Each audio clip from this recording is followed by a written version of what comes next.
Right. Well, thank you for being here. I really appreciate seeing everyone here this morning.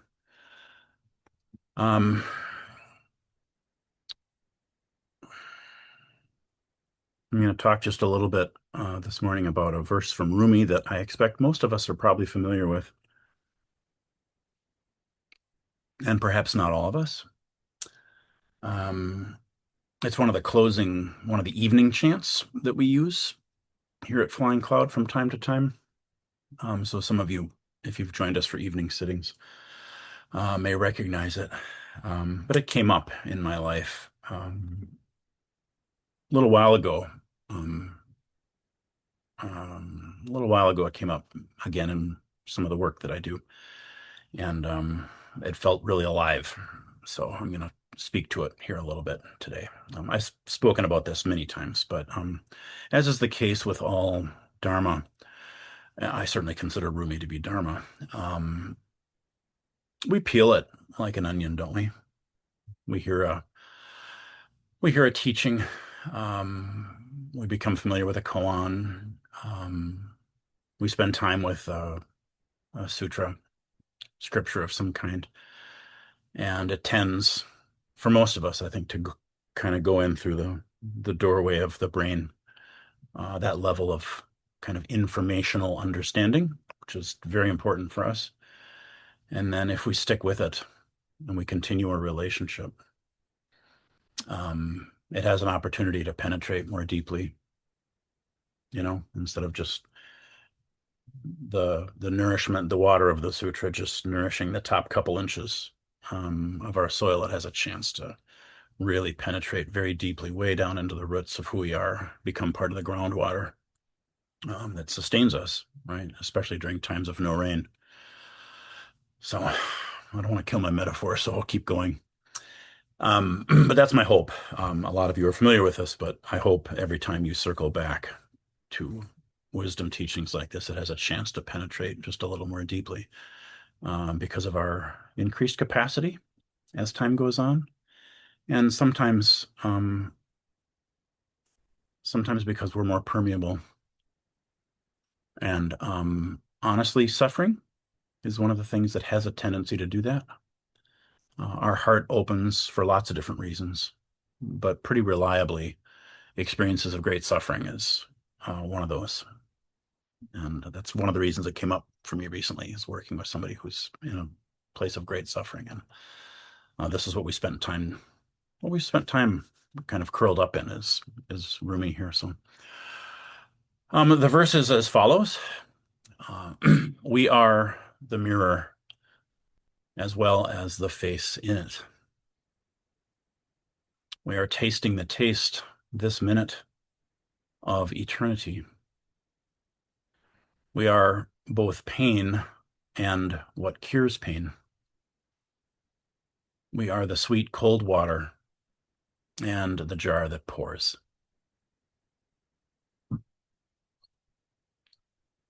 We are the mirror as well as the face in it. We are tasting the taste this minute of eternity. We are both pain and what cures pain. We are the sweet cold water and we are the jar that pours.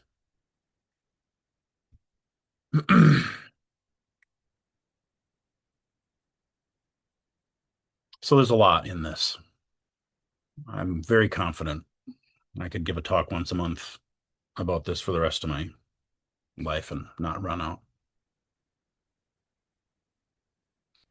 Today, where I want to go with it is the recognition that it seems safe to say that depending on where we are emotionally in our lives, where we are kind of psycho-spiritually in our lives, we're probably, as we read that verse, identifying with the pain or the cure for pain.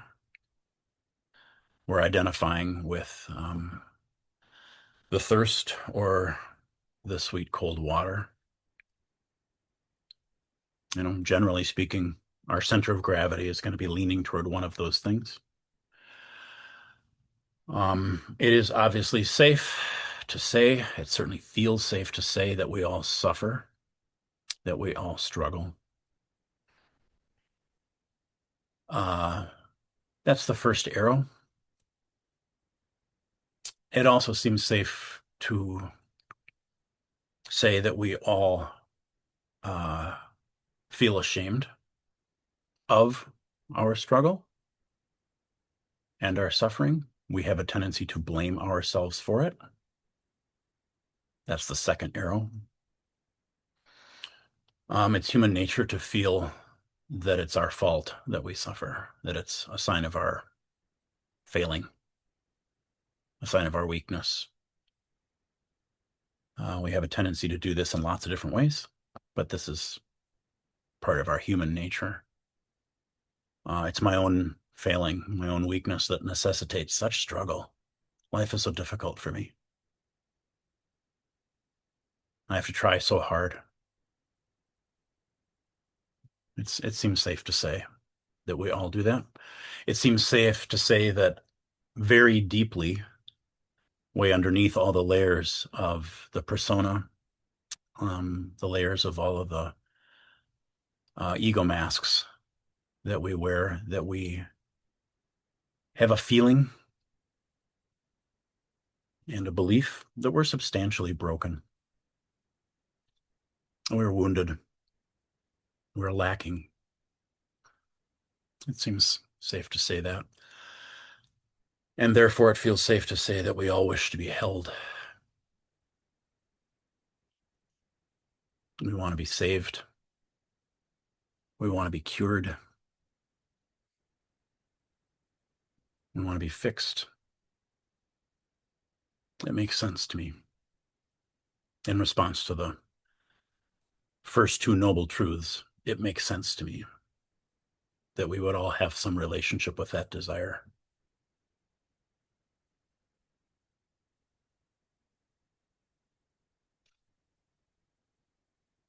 Sometimes it seems like we feel that very acutely. It's right at the top. It eclipses everything. It's sharp. Right? The thirst is all that there is. And other times, not so much. It fades. It fades into the background. It's beneath the surface. It's quiet. We cover it. We forget.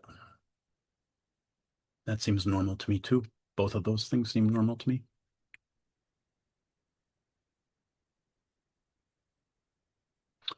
But what I want to talk about today is the nature of the desire,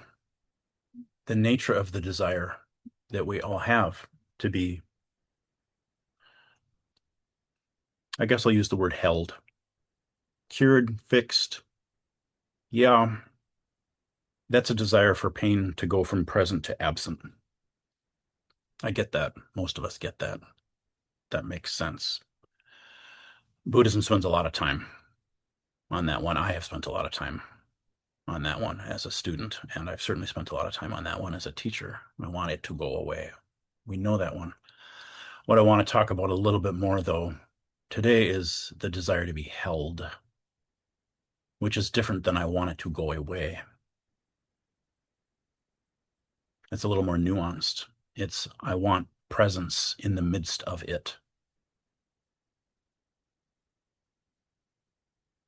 I want someone to see it, and I want it to be recognized as valid arising in the field of my experience. And I want something outside of me, someone usually in our imagination or something, to recognize it and respond to what I'm experiencing with open arms and a kind and attentive and loving embrace, whether that's literal, physical, or metaphorical.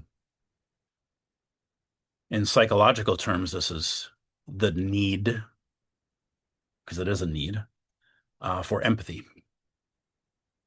to be seen, to be heard, to be understood, to be met with an empathic response. It's why a lot of us go and talk to a therapist or a counselor or a spiritual director or a priest or our best friend. We tend to call people who have an empathic presence good listeners,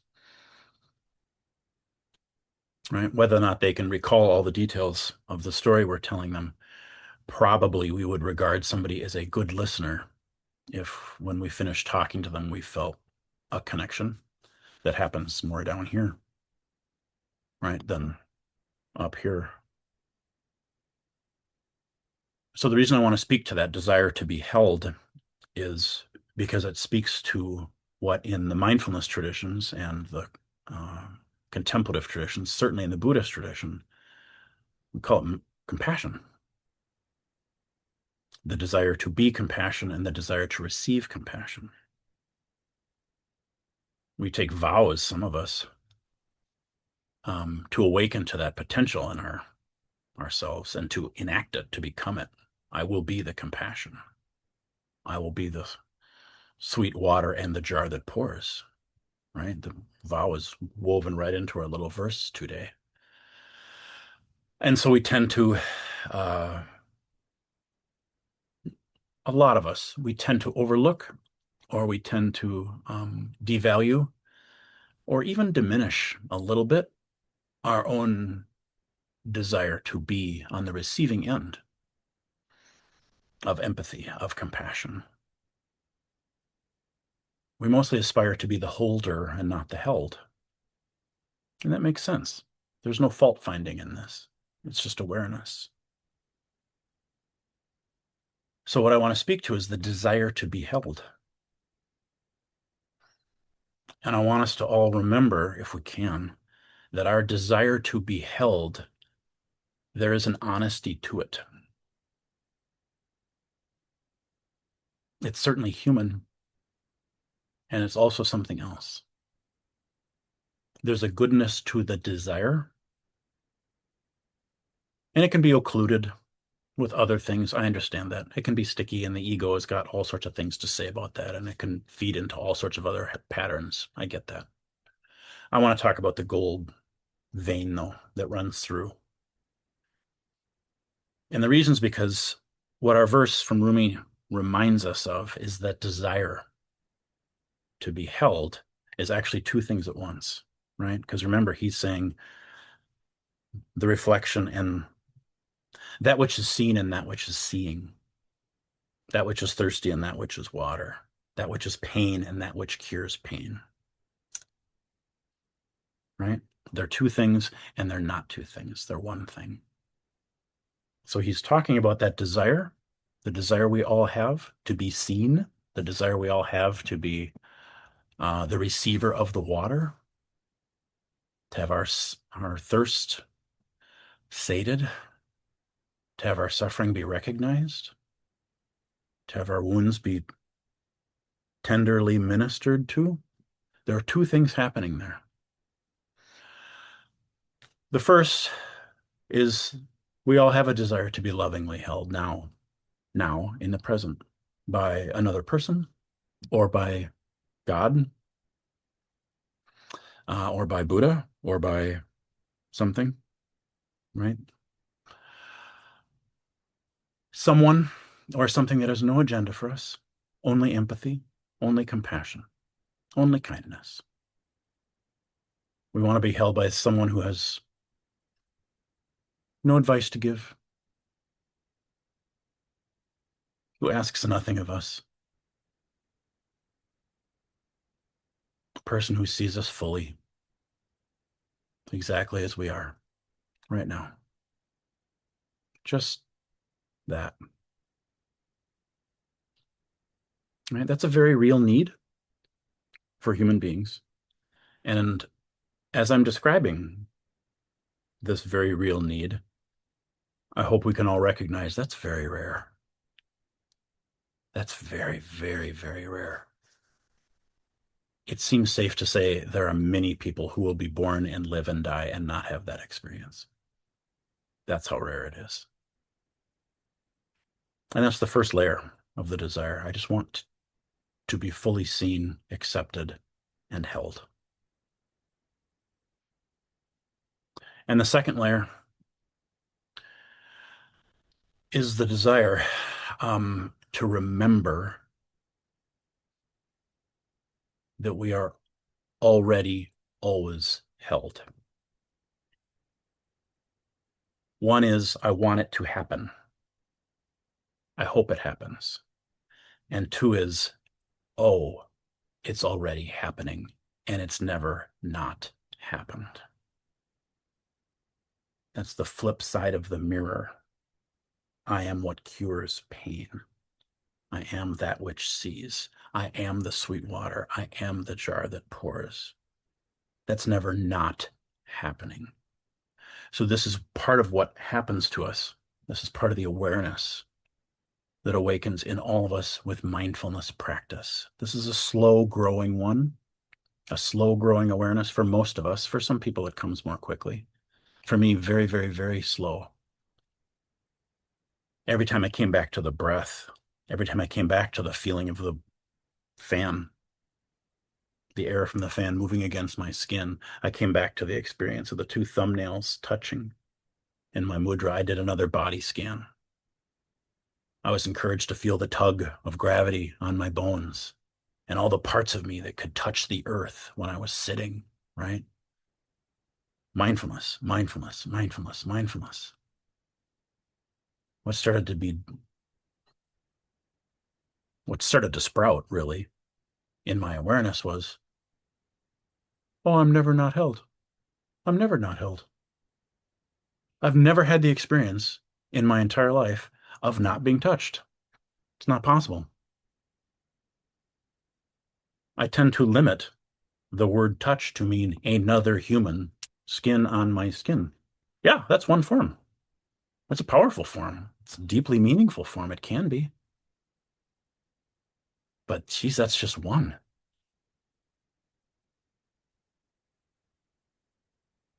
The second invitation here is the part when practice really does start to not only coalesce with a deeper experience of a body, but the teaching of being Buddha rooting so deeply in my consciousness after having heard it 10,000 times. These are Buddha's hands. Whose else could they possibly be?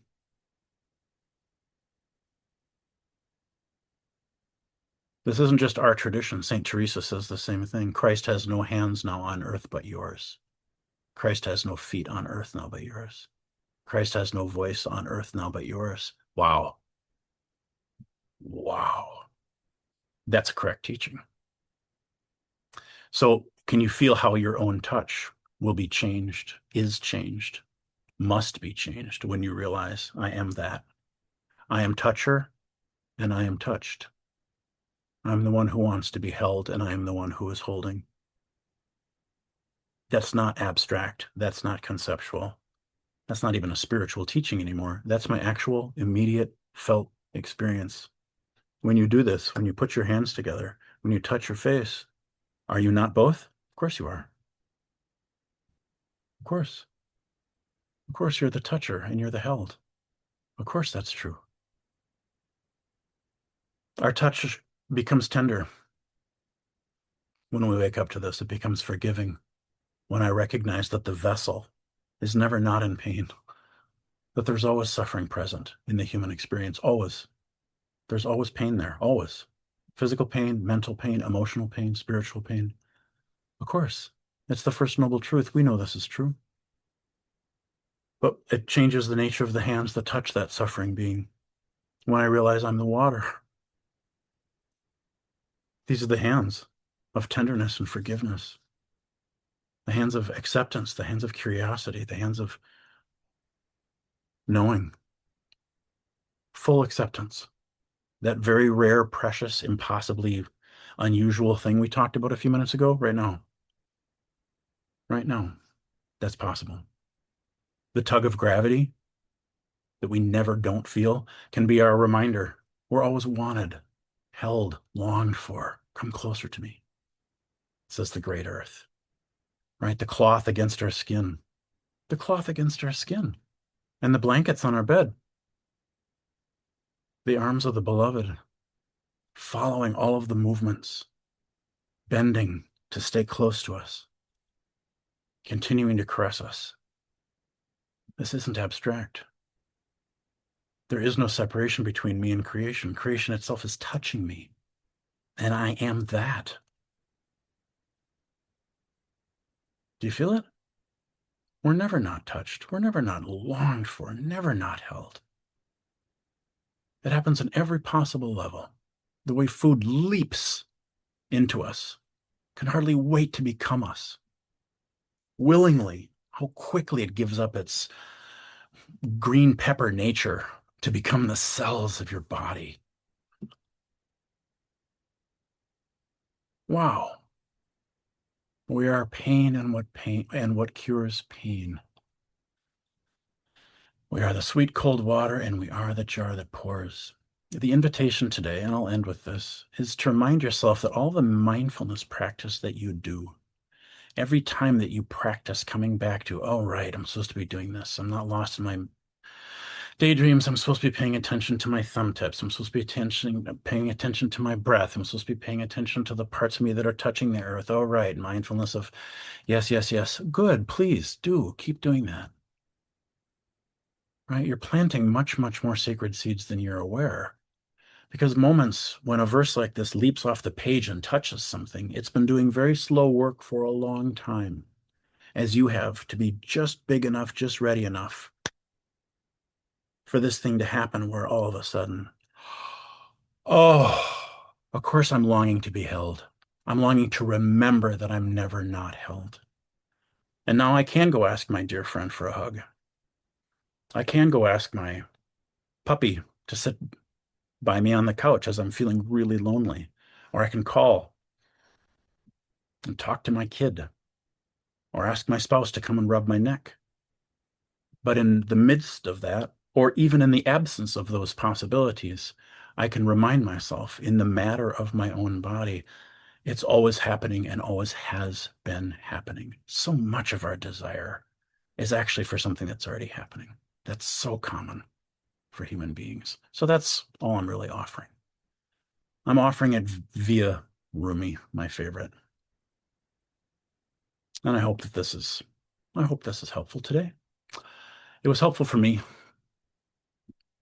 And I think that's as much as I need to say. As always, I'm grateful for your attention. I'm grateful for your practice.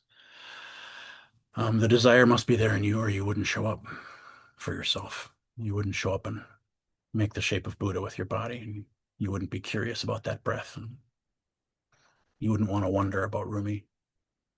I mean, that's the part of you. It is wisdom which is seeking wisdom. So there we go. And wonderful, as always, to see everybody. Thank you. And more to come.